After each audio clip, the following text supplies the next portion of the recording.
Now this is the Rust Effect water soluble paint from Dirty Down. Now if you have heard of this before, you will know that this little bottle is an absolute nightmare to try and get hold of. But is it really that good?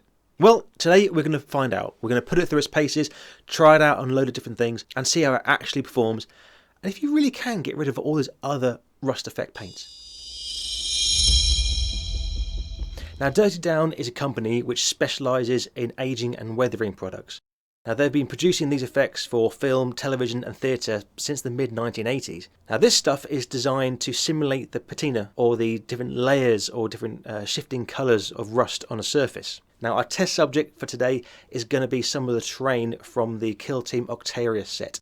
So first of all, I've primed this in a Mecha Black from Vallejo. Now out of all the terrain pieces, today we're going to focus on this piece here. The reason I've chosen this one is because it has lots of different materials in there and try and simulate different effects and generally have a bit of fun with it.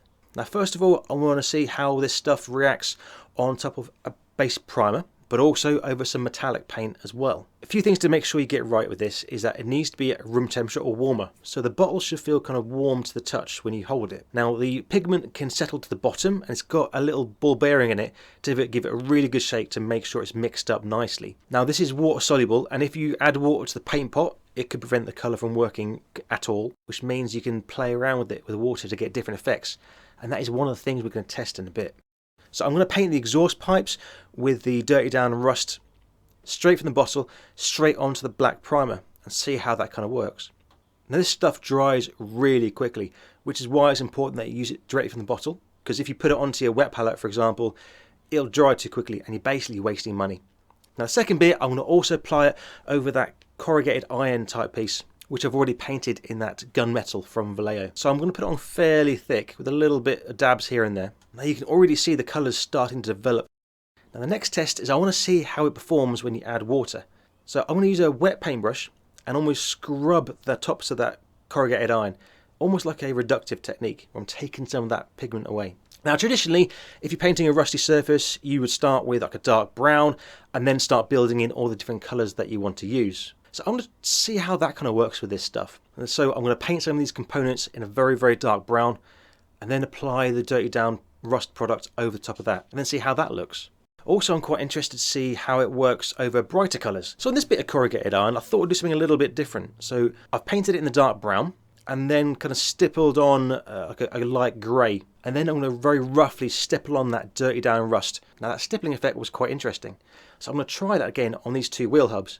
Now one of them is kind of a silvery metallic gunmetal colour and the other one's a painted green. So let's see how that stippling effect works on these surfaces. Now this rusty footplate it's kind of lost a lot of its definition, so I'm going to try dry brushing back over it with that gunmetal. Now this stuff takes about 5 minutes to dry, so now at time of recording this pot is about £8.07, which is about $10.50 in US. But if you want to check out the most up-to-date prices, then there's a link down in the description. Now I have played around with this a little bit to see how it works, and if you're looking really closely on the Killer Boss video, you may have seen some of these rust effects on the armour of the Gnash Tooth as well as on the Killer Boss himself. So now it's had time to dry, let's go back over it and see how it's developed. So looking at this corrugated iron piece, now I think it would look more realistic if I'd done the base colour in a different colour rather than that gunmetal. On this one I was most interested to see how it affects when I wash some of it off with a lot more water, and it has gone a lot paler there.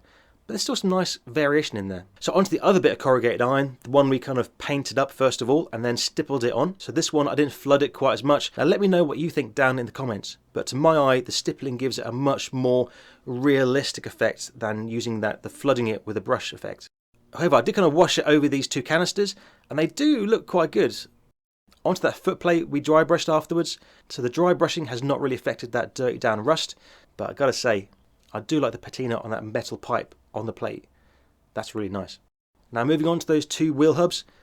On both the metallic and the painted, there's really nice motley effect on there. And also that crusted rust in the centre of the wheel hub, that's a really nice effect. Now on these pipes, you've got once again lots of colour variation kind of going through there. It is a bit light in places. I think that's because I watered it down too much. So that is something to be aware of. Now moving on to that old battered metal, the one where we put the dark brown first of all and then stippled it on. Now I'm blown away with how realistic this effect looks. I'm trying to show it to the best with the camera I have, but especially in real life, this looks absolutely beautiful. Now off screen, I did try this out on some Deffcopters, and once again, I got very, very similar results, but also looking at the engine block, now you could potentially make some amazing effects on machinery and engine blocks, and be really interesting to test it out with other effect paints. So yeah, the Dirty Down Rust paint is pretty good, but I think you'll agree there's still a lot more we can get out of it yet. So if you've got value from this video, please hit the like and subscribe button.